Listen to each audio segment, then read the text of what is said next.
নমস্কাৰ বন্ধু বান্ধৱীসকল, নিবেদিতা 123 চেনেলৰ অন্যটা ভিডিঅ'লৈ সকলোকে আকৌ এবাৰ স্বাগতম জনাইছোঁ। আশা কৰোঁ সকলোৰে নিশ্চয় ভালেই আছে। আজি আপোনালোকৰ বাবে মই লৈ আহিছোঁ অতি সহজে আৰু কম মছলাৰে বনাব পৰা বাটাৰ চিকেনৰ এটা ৰেচিপি। আশা কৰোঁ সকলোৱে ভাল পাব। আৰু এতিয়া চাওঁচোন বলক কেনেধৰণে বনাইছোঁ। ইয়াৰ বাবে লৈছোঁ মই 500 গ্ৰাম লোকেল চিকেন আৰু এইখিনি মেৰিনেট কৰিবৰ বাবে মই লৈছোঁ মছলা, হালধি পাউডাৰ, জিৰা পাউডাৰ, ধনিয়া পাউডাৰ, অকণমান গৰম মছলা আৰু অকণমান ৰেড চিলি, সোৱাদ অনুযায়ী নিমখ আৰু অকণমান আদা নহৰু পেষ্ট লৈছোঁ। এতিয়া এইখিনি মই গোটেইখিনি মাংসখিনিত দি দিম। গোটেইখিনি মাংসখিনিত দি দিছোঁ। এতিয়া আদা নহৰুখিনিও দি দিছোঁ আৰু দি ইয়াতে অকণমান মিঠাতেল দি দিছোঁ আৰু দি এইখিনি মই ভালদৰে সানি লৈছোঁ আৰু এইখিনি 15 মিনিটমানৰ বাবে ৰাখি দিম। এতিয়া গেছত এখন কেৰাহী বহাই তাতে তেল দিছোঁ আৰু তেলখিনি গৰম হোৱাৰ পাছত তাতে মই মাংসখিনি দি দিছোঁ। মাংসখিনি দি দিছোঁ আৰু তাৰ লগত মই আলু অলপ কাটি দিছোঁ। আলু সাধাৰণতে নিদিলেও হয়, কিন্তু আমাৰ আচলতে ছোৱালীকেইজনীয়ে আলু নহ'লে মাংস খাবলৈ বেয়া পায়, সেইটো কাৰণে মই আলুটো দি দিছোঁ। আলু আৰু মাংস এতিয়া একেলগে গোটেইখিনি ফ্ৰাই কৰি ল'ম। এতিয়া মাংসখিনি ভালদৰে তেলত ধুনীয়াকৈ মিলাই দিব লাগিব।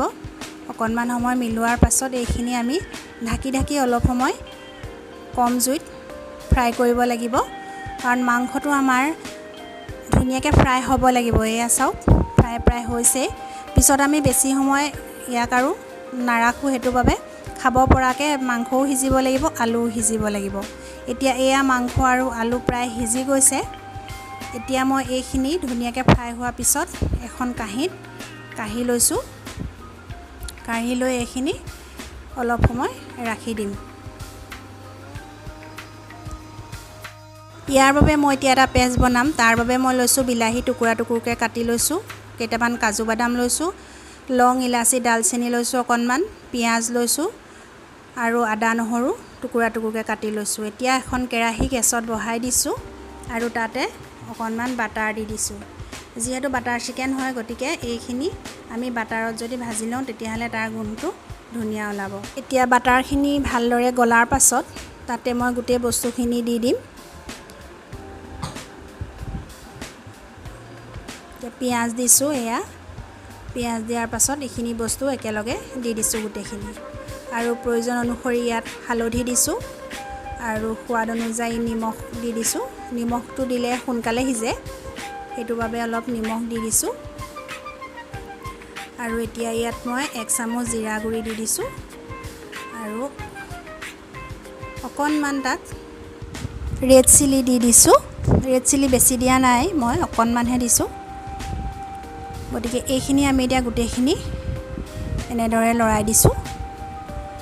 এইখিনি এনেদৰে অলপ লৰোৱাৰ পিছত তাত মই 1 গিলাচ পানী দি দিছোঁ আৰু পানী দি এইখিনি অলপ দেৰি সিজিবলৈ দিম। বিলাহীখিনি ভালদৰে সিজিব লাগিব। এইখিনি ইয়াৰ প্ৰায় উতলি আহিছে। এতিয়া উতলি অহাৰ পাছত এতিয়া পানীটো অলপ কমিলে তাত মই অকণমান চেনি দি দিছোঁ। মিঠাও হ'ব লাগিব, গতিকে মিঠা হ'বৰ কাৰণে চেনি অকণমান দি দিছোঁ। আৰু মই এটা বাতিত এইখিনি এনেদৰে ঠাণ্ডা হ'বৰ বাবে ৰাখি থৈ দিছোঁ। এতিয়া এইখিনি ঠাণ্ডা হোৱাৰ পাছত এনেদৰে মিক্সি বাতি এটাত ভৰাই লৈ এইখিনি পেষ্ট বনাই ল'ব লাগিব। এতিয়া এয়া পেষ্ট হৈ গ'ল ধুনীয়াকৈ। এতিয়া মই মাংস বনোৱা কেৰাহীখনেই লৈছোঁ। আকৌ অকণমান তেল আছিলেই, তাত থকা যিখিনি মছলা লাগি আছিলে সেইখিনি মই কাঢ়ি দিছোঁ গোটেইখিনি। সেইখিনি আঁতৰাই পেলাইছোঁ, তাত থকা মছলাখিনি। এতিয়া এই একেখিনি তেলতেই মই সৰু সৰুকৈ পিঁয়াজ কাটি লৈছিলোঁ, সেইখিনি দি দিছোঁ। এতিয়া এইখিনি পিঁয়াজখিনি ধুনীয়াকৈ ভাজি লৈছোঁ।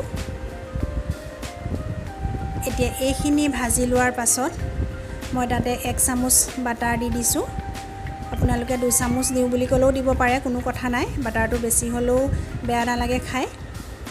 এইখিনি ধুনীয়াকৈ মই লৰাই দিছোঁ আৰু এতিয়া তাত মই অকণমান গৰম মছলা দি দিছোঁ। মই মছলা বহুত বেছি ব্যৱহাৰ কৰা নাই, অকণমান দিছোঁ। আৰু অকণমান জিৰা পাউডাৰ দিছোঁ আৰু অকণমান ধনিয়া পাউডাৰ দি দিছোঁ। ৰেড চিলিও ইয়াত দিব পাৰে, কালাৰটো তেতিয়া বেছি ধুনীয়া আহে। তো মই ৰেড চিলিটো ব্যৱহাৰ কৰা নাই, জ্বলা হ'লে খাবলৈ আমাৰ দিগদাৰী হয় অকণমান।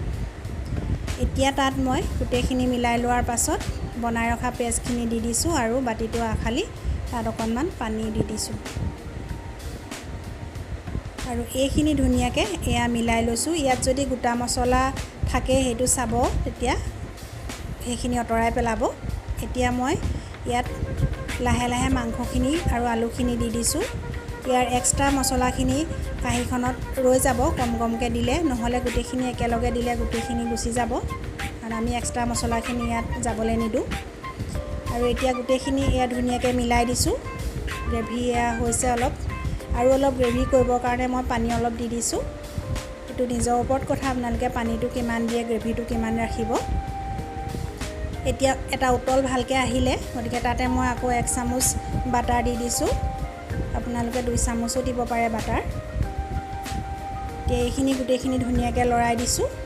লৰাই দি অকণমান সময় ৰখাৰ পাছত এয়া গ্ৰেভি হৈ গ'ল। মই ইমানতে ৰাখি দিছোঁ গ্ৰেভিটো, আৰু তাতে অকণমান ক্ৰীম এড কৰি দিছোঁ আৰু গোটেইখিনি মিলাই মই গেছটো অফ কৰি দিছোঁ।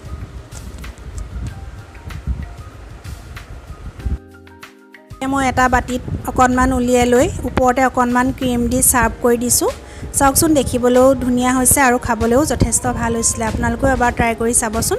আৰু যদি মোৰ ভিডিঅ'টো চাই ভাল পালে তেতিয়াহ'লে এটা লাইক কৰিব, কমেণ্ট কৰিব, শ্বেয়াৰ কৰিব আৰু প্লিজ মোৰ চেনেলটো ছাবস্ক্ৰাইব কৰি দিব। নতুন এটা ভিডিঅ'লৈ পুনৰ আপোনালোকৰ মাজলৈ আহিম। ভিডিঅ'টো শেষলৈকে চোৱাৰ বাবে বহুত বহুত ধন্যবাদ।